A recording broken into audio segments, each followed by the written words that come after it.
In the prologue, he uses half of a brilliantly red scarf. We don't know exactly what he uses the second time, but we know he does have access to superior color fuel, including dyes with the Tears of Edgeley at that point. So presumably at least as good, although we can admit that one of the possibilities is that he simply used worse color fuel in the second case. As for how many breaths did it take, that's easy. In the prologue, he specifically says it takes exactly 25. In the chapter 49, well, for that we need to do a little bit of math. First, there's chapter 21. In that, Vasher awakens his shirt and his pants. He uses the black stone of the God King's palace as color fuel, and black is supposed to be the most powerful color there is, and this leaves him with roughly 200 breaths remaining. In chapter 49, Vasher first awakens his shirt and pants again. Then he awakens his cloak to protect me using what Vivenna describes as a lot of his remaining breaths. Later on in that same scene, he has to awaken 3 straw dolls to find tunnels. In order to do so, he has to take the breaths out of his cloak to awaken them.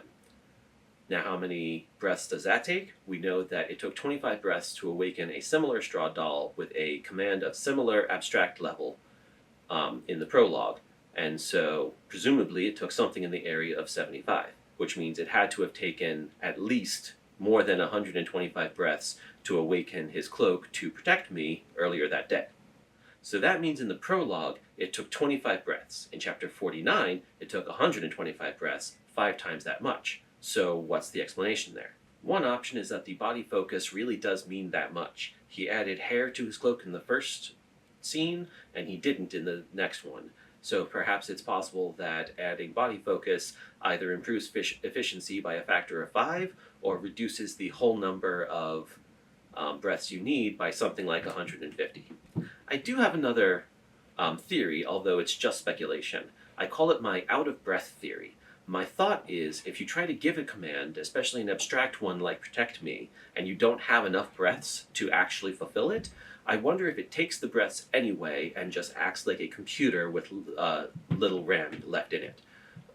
Would it maybe not have protected him as efficiently, not as strongly? Would the cloth not have been as tough? Would it not have reacted quickly enough if someone had struck out with a sword?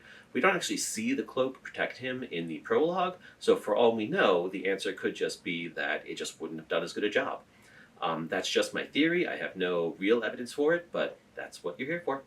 Now, this next example is a little bit trickier. I think that my conclusions here are what's going to be most upsetting to the student body. So please remember that your grade depends on you being respectful when you tell me in the comments how wrong I am.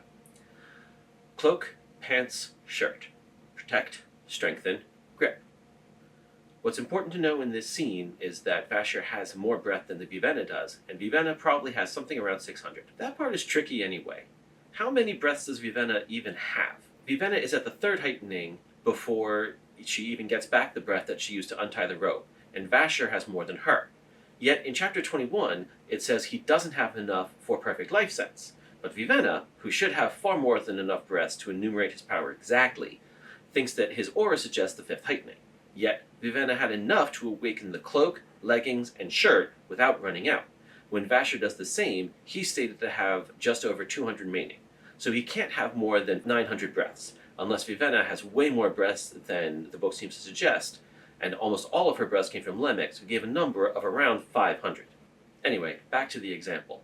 After all this, after it took all but 200 of Vasher's breaths to awaken the pants, shirt, and cloak, Vivenna awakens the same things, and then, to awaken the tapestries going to the court, she uses hundreds of breaths. There's a lot of justification we could come up with. We could say that maybe she used a body focus and he didn't. We could say maybe she got her breaths back before she used the tapestry and Brandon just skipped it over. Maybe Vasher had several other things awakened at the same time. Or there could be some other reason besides any of those. However, all this leads me to my conclusion. Brandon was wrong. No, calm down. No, I'm not. Listen, let me just, wait, no, give me a second to explain. I'm not here to dunk on Brandon. I'm not here to jump into the fandom and crem all over the author. He's an amazing author. I think he's the best author. That alone doesn't necessarily mean his goal was to make all the magic numbers work. I don't think it makes me a bad fan to recognize that in some of his earlier books, it was never his intention to calculate everything on his own. And that's the key. He's not on his own.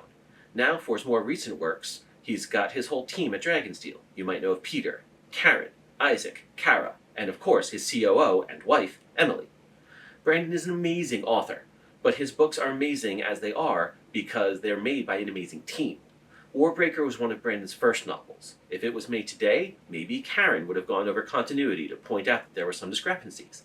Maybe Peter would sit down during the outlining process and get Brandon to make up a few specific numeric rules, and then he'd make sure every command followed them, whether or not we see every detail on page.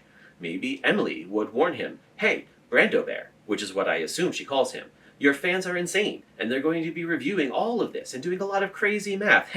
Oh. So you better make sure it all sums out. Ultimately, my point is, Brandon didn't make a mistake. He made a decision. He wrote the book, got the vibes right, and got it published instead of spending a lot of time on math that wasn't really going to affect the plot. Today, knowing his audience, maybe he'd have made a different decision. But I like the decision he made. I like that the story gives you a perfectly accurate sense of how awakening works and doesn't bog you down in the details. Here endeth the lesson. Well, class, I hope you enjoyed the first ever session of CL 401. Your homework assignment is fairly simple. Just like this video, add a comment, share it with your friends, and if for extra credit, you can subscribe, and don't forget to turn on notifications. I plan to do a deep dive like this about once a month, and I will let the schedule out just as soon as I decide what that schedule is going to be. You don't want to miss it, so you can tell me in the comments how wrong I am. Class dismissed.